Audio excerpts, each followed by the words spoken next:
And let's go check out that Google Classroom. Let's see, here it is.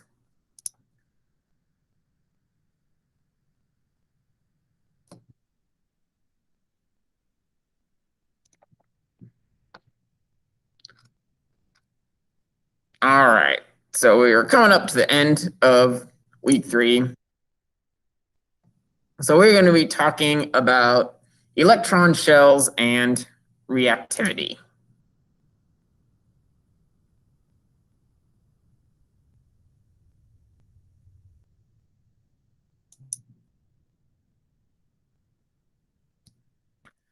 So like I was kind of suggesting earlier, electrons don't just randomly fly around the outside of an atom. Instead, they're arranged into kind of shells or layers around the nucleus. And so today we're going to kind of go over the rules for how exactly those electrons end up in their specific layers.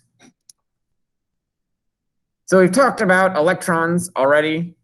I've mentioned that they are negatively charged, so there are little negative particles, because again, if you get hit with electricity, you're going to have a bad or a negative time.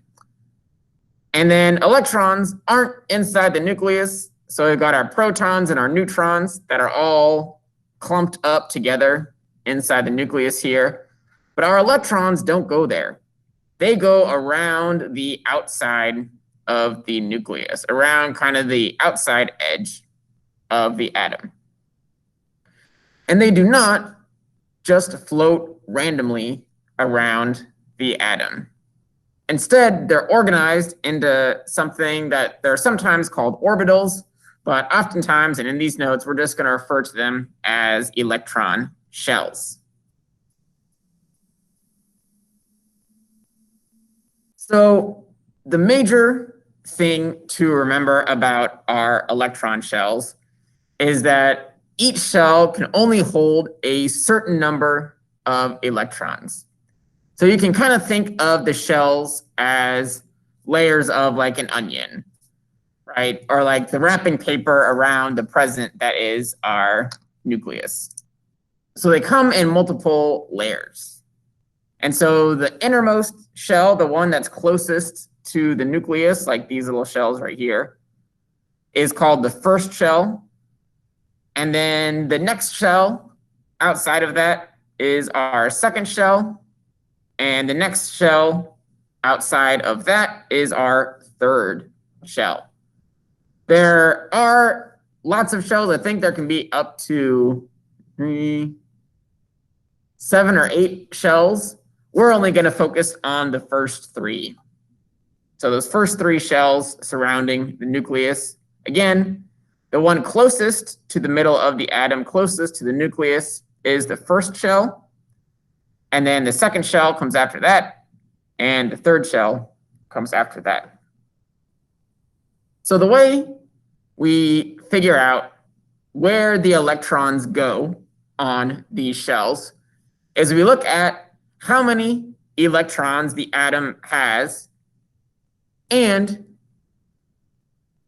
how many electrons can fit on each shell of the atoms.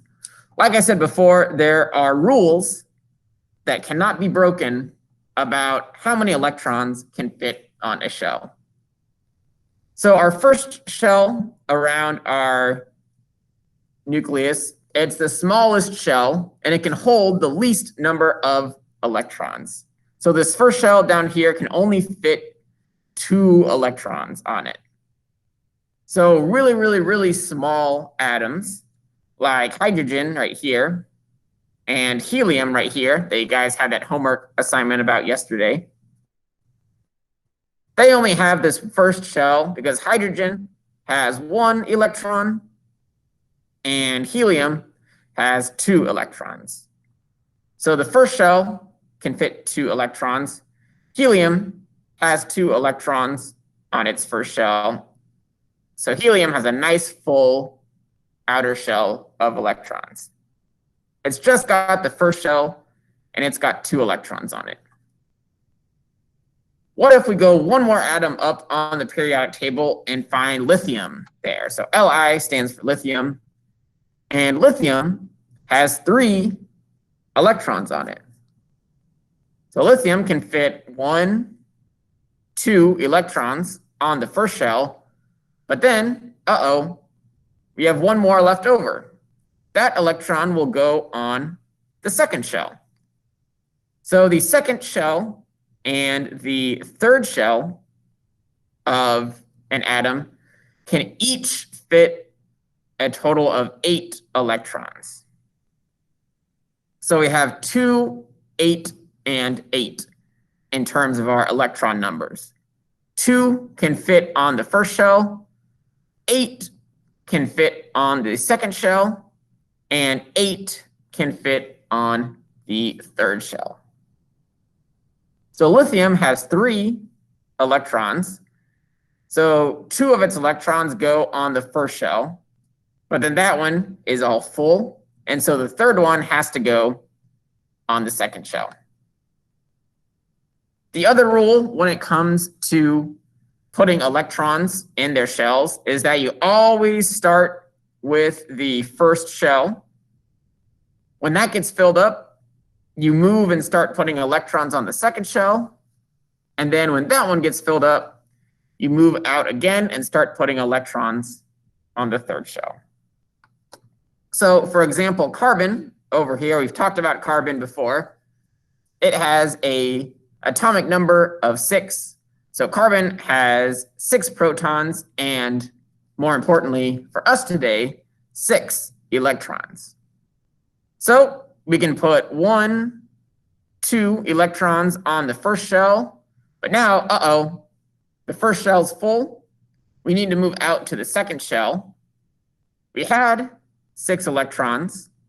We put 2 down on that first shell, so we have 4 more electrons on the second shell. So carbon has 6 electrons in total, 2 on the first shell here, and 4 on the second shell. If we move up a couple steps on the periodic table to an atom like neon, neon is cool because neon has 10 electrons. It has an atomic number of 10. It has 10 protons and 10 electrons. So just like with the other two, we put 1, 2 electrons on the first shell, but then that one's full. And then we can put the remaining 8 electrons on the second shell. So neon has a completely filled first and second shell of electrons. So 10 electrons in total for neon, 2 on the first shell, and 8 on the second shell. So neon now has a totally full second shell of electrons. It is full up with a maximum of 8. Do you know why it's like that? What if we go up one more? Yeah, question. Yeah, do you know like why it's like that? Like why like only a specific amount can fit like in one like ring and then a specific amount in another ring? It gets really, really technical, but the most basic way I can put it is that it's kind of like energy levels. So electrons have a certain amount of energy in them, and that first shell essentially can only hold like 2 electrons worth of energy. When we start getting more electrons, they can't go on that first shell anymore because they'll kind of overload it, if you want to think about it like that way. So instead, we put them on a second shell. Once that shell gets filled up with 8 electrons, then that one is full of energy, and we have to put electrons out on the third shell. So, oh, okay, so it's just like it just has to do with energy and like how much it can actually hold and stuff. Exactly. I mean, it's not exactly it. That's kind of like a super simplified version, but that's the best way. That's kind of the main way that I can think about it. Is like once the first shell gets 2 electrons, then it's full. It can't hold any more, so you have to go out. And yeah, it essentially has to do with the amount of energy that the electrons bring with them. All right. Okay, thank you. No problem. Great question. So neon has a nice, completely full set of shells. 2 out of 2 on the first shell, and 8 out of 8 on the second shell. So if we go up to the next element in our periodic table, say sodium over here. So sodium is one of those weird atoms where the name in English is sodium, but the symbol is Na. There are a couple other atoms that are like that. Gold is Au, I believe, and silver is Ag. It has to do with like the original Latin name of when people were describing these compounds, but that's why you sometimes see atoms that their symbol looks like it doesn't match their name. It just means it doesn't match their name in English. But anyways, that's just a little tangent. So sodium is Na, and sodium has one more electron than neon. Sodium has 11 electrons. So the first 2 go on the first shell, but now we have 9 left. We can put 8 of those on the second shell, but now we still have 1 more left over.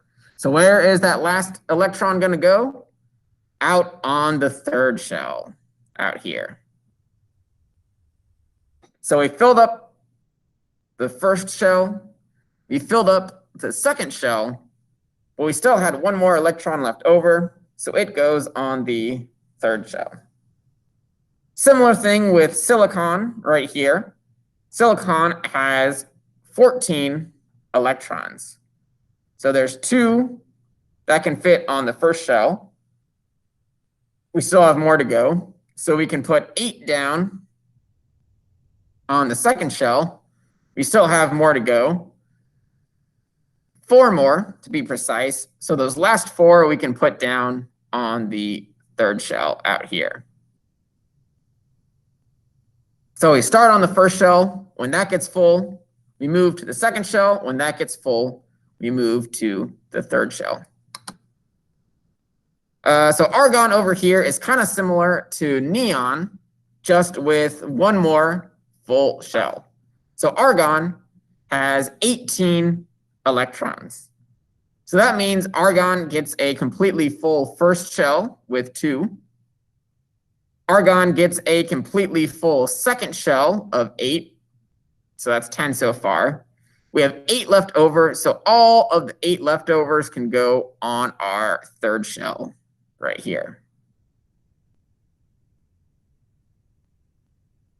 So argon has a completely full first, second, and third shell of electrons. 2 on the first shell, 8 on the second shell, and 8 on the third shell gives us 18 total electrons, which is how many electrons are in argon.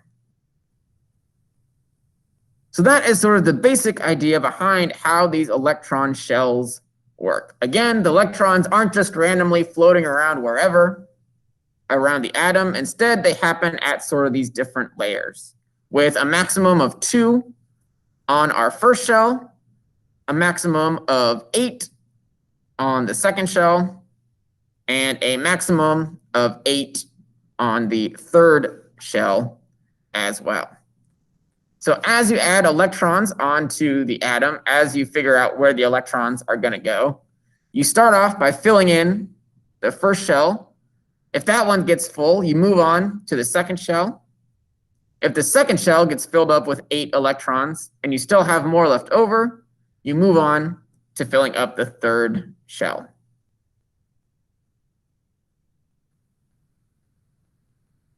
All right.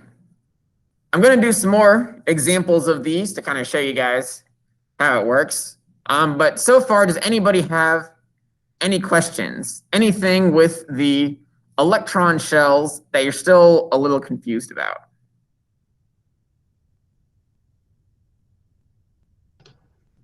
So for every layer is 8, but that's only 1 through 3? I mean, Right. are there others that are more than that? So I believe the other layers are also can fit a maximum of 8. So there are more layers. Obviously, argon is not the biggest atom that's out there. There are other electron shells. I think that they all also have a maximum of 8, if I remember correctly. But it can get really confusing in terms of keeping up with all those electrons. So for this class, we're just going to focus on these first 3 shells right here. And yeah, besides the first shell, so the first one that is that little one that can only fit 2, but the other ones can fit up to 8 on them. Got it. Awesome, awesome.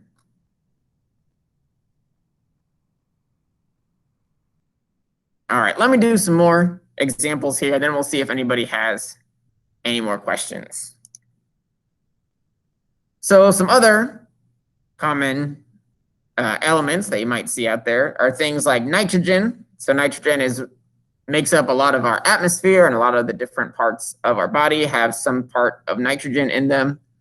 Nitrogen has an atomic number of 7. So nitrogen has 7 protons, and most importantly for us, it has 7 electrons. So nitrogen, if we have our little nucleus right here, 7 electrons means we can fill up the first shell with 2 electrons here and here. And then when we use those 2 electrons, we have 5 more left over. So there's 1, 2, 3, 4, 5 electrons on our second shell, which gives nitrogen a total of 1, 2, 3, 4, 5, 6, 7. 7 electrons total, 2 on the first shell, 5 on the second shell. Neon, we've already talked about. He's pretty neat because he has a completely full first and second shell. So neon gets 2 on the first shell and 8 on the second shell for a total of 10 electrons. And then if we want to look at a little bit bigger example, we could look at something like aluminum. So like the aluminum foil that you use in your home is made out of this common element. And aluminum has a atomic number of 13. So aluminum has 13 protons and 13 electrons. So we can put 1, 2 electrons on the first shell, but we're not done yet. We still have 11 electrons to go. We can put 1, 2, 3, 4, 5, 6, 7, 8 electrons on the second shell. So now we've used up 10 electrons, but our second shell is full. And so now we have to move on to the third shell. So we've used up 10 so far. So we have 3 electrons remaining. So aluminum has 1, 2, 3 electrons on its third shell. So 13 electrons total in aluminum, 2 on the first shell makes it full, 8 on the second shell makes it full, and then the remaining 3 go on the third shell.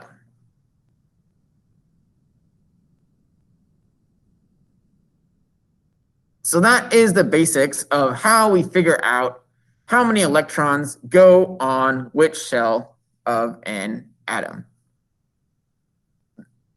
Does anybody have any more questions about the electron shell? Anything about this that you're still a little confused about or are not quite getting?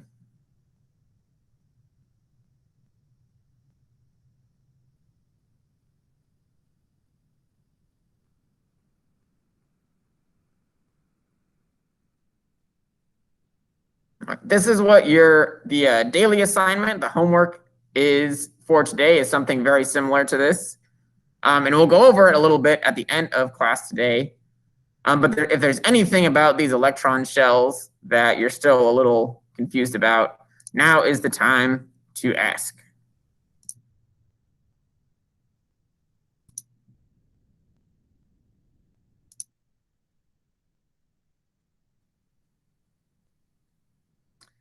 All right. Sounds like we all have a pretty good handle on these electron shells. So one of the neat things about these electron shells, especially the electrons on the outer shell of our atoms, is that atoms really, well, I say they really like it, but obviously they don't have feelings because they're tiny microscopic particles. But the way I like to think about it is that atoms really like it, or they really want their shells to be full. So they want there to be those 2 electrons in the first shell and 8 in the second and third shells. So we're actually going to talk about how they accomplish this a little bit later in this semester. But basically, sometimes atoms will team up with other atoms and either share their electrons or give away or take electrons from another atom in order to get that outer electron shell to be full. So like right here, these hydrogens are sharing their electrons with each other. So that way, both of them feel like they have a full first shell with 2 electrons in it. In this case, sodium has 1 electron on its outer shell, and chlorine has 7 electrons on its outer shell. So sodium wants to give away that 1 electron, and chlorine wants to take 1 electron in order to have that full shell. And so the process that they do this by, what it's called, we'll actually get into, I think next week actually is when we talk about these types of chemical bonds. But essentially, the main takeaway is that atoms want to have a full shell, whether they have to share electrons or give away electrons or take electrons from other atoms. They want that outer shell to be nice and full of electrons. That's kind of what makes them the most stable, the most secure, if you will. So how easily they give away their electrons or take electrons is called reactivity. So we mentioned this a little bit when we were talking about chemical properties and chemical changes of matter. And I mentioned that one of the chemical properties that an atom can have or a substance can have is how reactive is it with other substances, meaning how easily is it going to combine or react with other elements, other compounds, other matter, other substances. So the more quickly that this happens, the more easily that electrons get shared or changed between atoms in order to get this reaction going determines the reactivity of an atom. Very reactive atoms very quickly will move around their electrons in order to bond with other atoms. Whereas less reactive, more stable atoms, it takes more energy and it happens more slowly. It doesn't happen as easily. So in general, the reason why this plays in with our electrons that we've been talking about is that elements or atoms that have a very empty or an almost full outer shell are more reactive. It's like they're so close to getting that full outer shell that they're willing to do anything with any other atom in order to make that happen. So for example, sodium, that guy that we were looking at earlier over here, only has the 1 electron in its outer shell. So it has a very empty outer third shell. It just has that 1 electron on it. So sodium will very quickly react with other elements. Like if you get 100% pure sodium, it'll explode if it comes into contact even with the moisture in the air. You can also look up videos on like YouTube of people throwing sodium into lakes, and it makes these like mini explosions in the water because it's so reactive. It has these explosive chemical reactions with other substances. Same thing with chlorine. So chlorine has an almost totally full outer shell. It only has that one little spot that's missing. That in our example here, it's taking from sodium. So chlorine is also a very reactive substance. So sodium and chlorine will very quickly react with each other in order to turn into a substance that you probably use almost every day on a regular basis called table salt. So table salt is sodium chloride, and it's when sodium atoms and chlorine atoms become bonded together due to this giving and taking of that electron. So electrons are the main things that are involved with substances reacting with each other, going through those chemical changes that we were talking about earlier. That is almost always due to reconfiguring the electrons on those outer shells.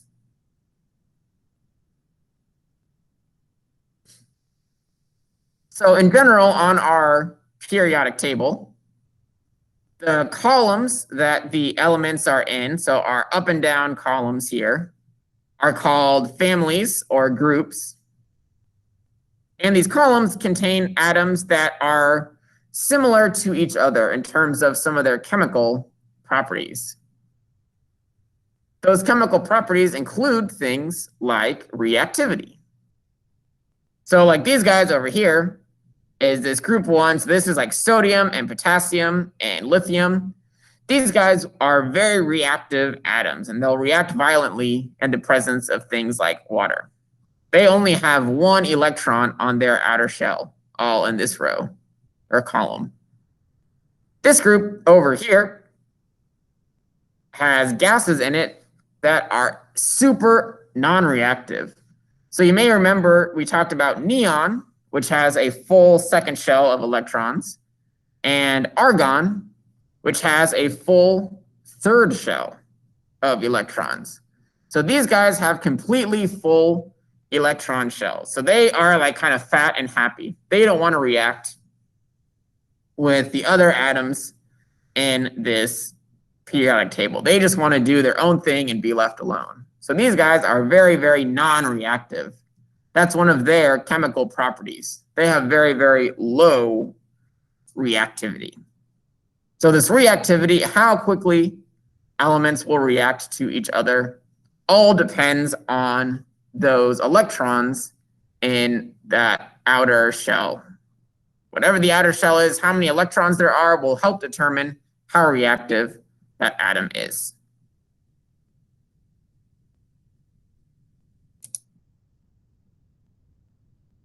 All right, so the last thing that we're going to talk about here today are sort of the different major groups of atoms on the periodic table. You may have seen like all the different colors on here and not really thought anything about it, but these atoms are colored in different ways for a reason. There's 3 major categories that we can put atoms into. There are metals, which make up most of the periodic table and are in yellow here. So you can see all throughout here. We've got those reactive metals like sodium and potassium over here. We've got more common metals like nickel and copper, aluminum, silver and gold, all throughout here. We have our nonmetals, which are in green, and they're all kind of clustered over on the far right side of our periodic table here, except for hydrogen. He's way over here by himself. But all the other nonmetals are clustered over on the right-hand side here. Things we've talked about already, like helium, oxygen, carbon, all sorts of stuff like that. These are our nonmetals. And then falling in between the 2 groups are the metalloids. So this little zigzag pattern right here highlights our metalloids in purple. And metalloids are here because they have properties that are kind of in between the metals and the nonmetals. And we're going to talk about what those are in just a second here. So most metals and most nonmetals and most metalloids are categorized that way because they share some general similar physical and chemical properties. So we're going to start off talking about our metals up first. So when you think about metals, it's really simple. I want you to picture like either aluminum foil or like metal wires in your head, right? So metals tend to be shiny, right? You pull out that sheet of aluminum and it is really shiny and reflective. Metals tend to be solid at room temperature. So like aluminum and gold and silver and stuff in your jewelry, right? It can sit out on your counter and it's going to be a solid piece of metal. Some other cool physical properties of metal is that they are malleable, meaning that you can hammer them, you can squish them down flat. So like aluminum comes in those big sheets of paper, or not paper, but those big thin sheets. So most metals, if you warm them up a little bit, you can get them to squish down and lay nice and flat. Instead of like crumbling or shattering, they'll just squish. Metals are also ductile, which is just a fancy way of saying that we can twist them up and turn them into wiring. Right? So metals are really able to be manipulated easily. You can bend them, you can squish them, you can twist them up without them like shattering and breaking. Probably the most useful aspect of metals for us as humans is that metals have a very high conductivity, meaning metals tend to be very good at moving around heat or electricity. So if you think about all the wiring in your house, right, all the wires that connect all of your light switches and outlets and stuff, and all the wiring that goes through the power lines, that is all made out of metal wires, right? Usually some sort of copper is involved because copper is very good at conductivity. So metals can move electricity on them very well. Same thing with heat.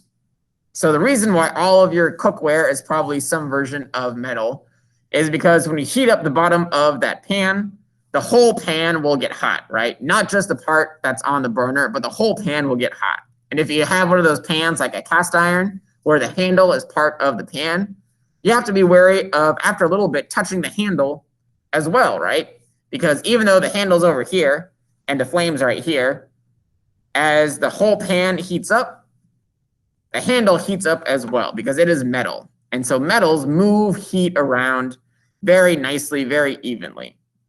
It's the same reason why if you have a wooden spoon and a metal spoon sitting in like a boiling pot of water for a minute or so, it's totally fine to go pick up the wooden spoon. It's still gonna not be too hot to hold, but the metal scoop spoon is gonna burn your fingers if you try to grab it, right? Because even though the top part of the spoon is not in the boiling water, all the heat from the water is able to pass through the rest of the spoon and into the handle part.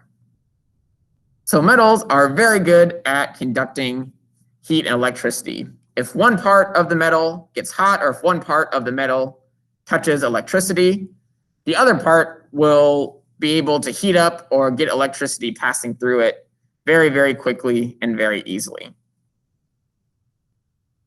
So again, when you think about metals, think about something like aluminum foil. Shiny, solid, bendable, squishable, and it'll heat up if you put it somewhere hot. Nonmetals are basically have a lot of the opposite properties of metal. So when you think about nonmetals, I want you to think about things kind of like rocks or crystals. So nonmetals are not shiny for the most part. They are poor conductors. So wood is mostly made out of carbon, which is a nonmetal, which is why if you put that wooden spoon in the boiling water, it's not going to burn your hand because the heat is not going to travel up the carbon into the handle of the spoon. They just aren't going to conduct electricity. Same thing with plastic is also mostly made out of carbon. And so, not that you should do this anyways, But if you take a plastic fork and shove it into your wall outlet, it's still not a good idea to do, but you're probably not going to get shocked, right? The plastic and the fork cannot move the electricity into your body. Now, if you do that with a metal fork, you're going to have a real bad time because all that electricity is going to come and shock you because the metal fork does conduct that electricity. But not the plastic fork, not the non-metal fork. It's going to do a bad job. So nonmetals are poor conductors. They're bad at moving heat and electricity. Nonmetals tend to, for the most part, be gases at room temperature. So like nitrogen and oxygen and neon and argon are all classic nonmetal gases. So if it's 70, 80 degrees in the room, these guys are going to be gas. They're going to be zooming around. You have to get them very, very, very cold to get them to be solids. And if you are able to get them to be solid, or some nonmetals like sulfur are naturally solid, the solids are very brittle. If you try to bend them, if you try to squish them, they're not going to squish down or bend. They're going to break. They're going to shatter. They're going to crumble into a million pieces. That's what we mean by brittle, is that they break very easily. They're not squishable and bendable like our metals are that we were talking about earlier. So again, when you hear nonmetals, think of things like rocks or wood, stuff like that. It's bad at conducting. It's brittle when it's solid. And some nonmetals, especially, well, I should say most nonmetals tend to be gases at room temperature. So you could also think about things like oxygen and nitrogen. They're gases. They're in the atmosphere. They have to be very, very cold to be solid.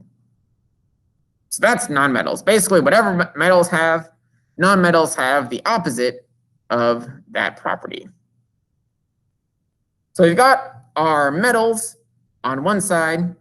We've got our nonmetals on the other side. And then our metalloids fall kind of in the middle. Not only do they literally go in between the metals and nonmetals on the periodic table, they're that kind of stair-step part in the middle, but they also have kind of in-between properties of metals and nonmetals.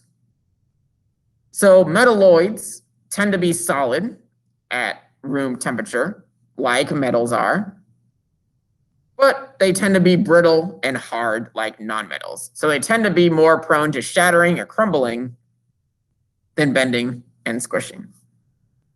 Metalloids are also kind of conductors. So some of them are what's known as semiconductors. And a semiconductor can be a good conductor of electricity, but it has to be under very specific conditions, very certain temperature and pressure and sort of cleanliness conditions, or I should say like purity conditions. So computer chips use semiconductors a lot because they are extremely efficient and extremely good conductors. But that's why, like, Austin has a lot of semiconductor plants in it. And if you ever seen them, the people have to be dressed in like the protective clothing to make sure no dust or anything gets on the semiconductors, because it's very easy for them to not work. They have to be under very particular, very pure conditions. So silicon is probably the most famous metalloid. It's in computer chips. So this is why that area of California where like Facebook and Google and Apple and stuff were all started is called Silicon Valley. It's not because there's a ton of silicon there. It's because there's a ton of silicon and computer chips, which are what those companies are famous for. So silicon also in its base form is a ton of it is in sand and can be used to make glass. So metalloids, sort of metals, sort of nonmetals. They're solid like metals. They're brittle and breakable like nonmetals. And they are good conductors, but only some of the time, which is why they have that term semiconductors. So they can be super good, efficient conductors, but it has to be under very particular, very certain circumstances, very particular conditions in order to work that way. So again, we've got our metals in the middle here. We have our nonmetals kind of clustered over on the right, and then our metalloids literally running right in between them. I mentioned that these nonmetals over here, this column is super low reactivity because of all those full electron shells. And in fact, they're so low reactive, scientists even gave them the kind of funny nickname of noble gases. So they're called that because they're nonmetals, so they tend to be gases. And they're called noble because it's like they're so unreactive, they so don't want to mix with the other elements here that scientists thought of them as being kind of these noble gases, this nobility that doesn't want to mix with all of these peasant other chemicals, other atoms that are down here. They don't want to mix. They don't want to react. They want to be on their own and do their own thing. So they gave them kind of that silly nickname of the noble gases in this very last group over here. Carbon is also an extremely important nonmetal. It's the main element that we use for energy. So like all of the carbohydrates and lipids and fats and stuff in your body that we use for energy, all of that is made out of carbon. So most living things, pretty much all living things on Earth, we call them carbon-based life forms because carbon is the main element that goes into building out their structures like bones and legs and muscles and stuff like that. It's all built on mostly carbon. So again, we have our shiny, conductive, squishable metals in the yellow part and the big middle part right here. We have our brittle, gaseous, unshiny, non-conductive nonmetals. And then we have our little in-between metalloids that are doing their little in-between thing. They're solid, but they're breakable, and they're conductors, only sometimes, kind of, sort of.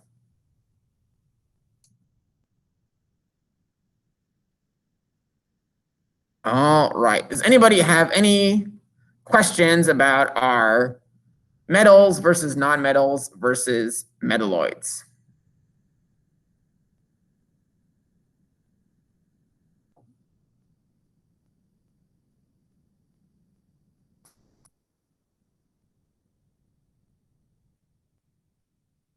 All right. Sounds like we're all good with that so far, which is good because if we took a look at our assignments that we've got coming up here, well, there we go.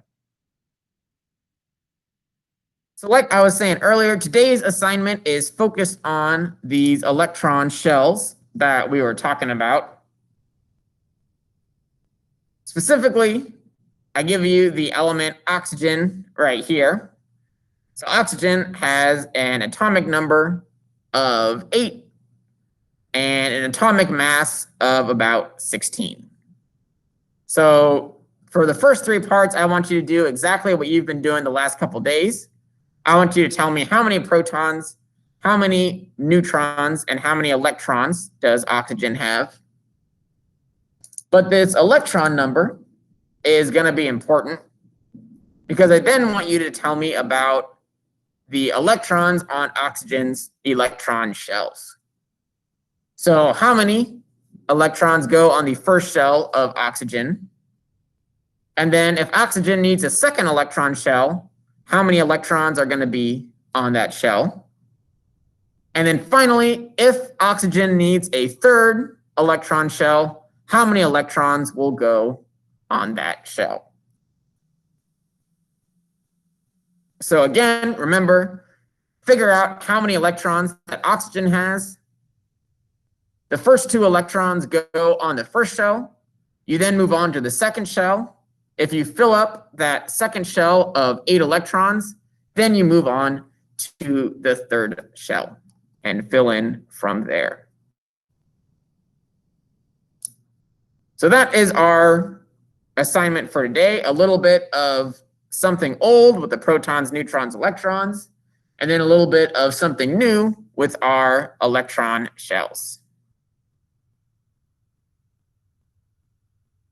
And then finally, your Friday assignment that'll be posted tomorrow morning has to do with these metals, metalloids, and non-metals. So if you do the Google form version, it'll give you these different checkboxes that you can fill in. And so for each one of these properties, I want you to tell me, does this most fit metals and or non-metals and or metalloids? So make sure to mention it in big type up here, but there may be more than one substance that matches the description. So if you think that metals and metalloids and non-metals are all shiny, shiny is a good description for all of them, you'd fill in all three boxes. So some of these might just have one substance that goes with it, but some of them might have two or three. So make sure to read the descriptions carefully. Feel free to go back and double check those last couple slides of the notes if you need to, and then fill in which boxes, which type of metal, metalloid, or non-metal fits this description. Where are we finding this at? Like what you're doing right now? So this is going to be the daily assignment that gets posted for tomorrow. Oh, okay, because I was like, I didn't see it for today, sorry. Yeah. So this will be Friday's homework, Friday's daily assignment. Okay, thank you. No problem. Good question. So yeah, today's is that oxygen shell one, and then tomorrow's is this metal, metalloids, non-metals. And then if you do the Google Doc version, it's the same basic setup, only instead of filling in little checkboxes, you're just writing yes or no in each one of these boxes for these different things. So it could be like, say like yes, yes, yes, or yes, yes, no, or yes, no, no, whatever it might be, to say, does this type of substance match with this description, yes or no?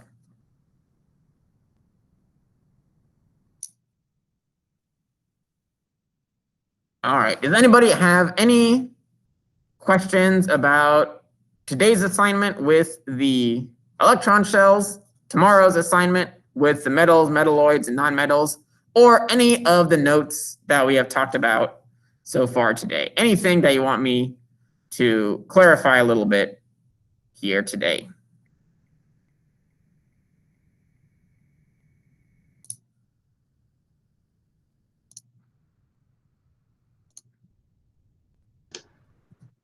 No, sir. All right, thanks, Ruben. All right. So one last thing that I wanted to mention, and I think I mentioned it with you guys a little bit yesterday. All of you guys are doing a really great job with all your attendance and stuff so far, so make sure to keep it up. Again, I just want to remind everyone, please make sure to log on Friday, tomorrow, and do that daily assignment.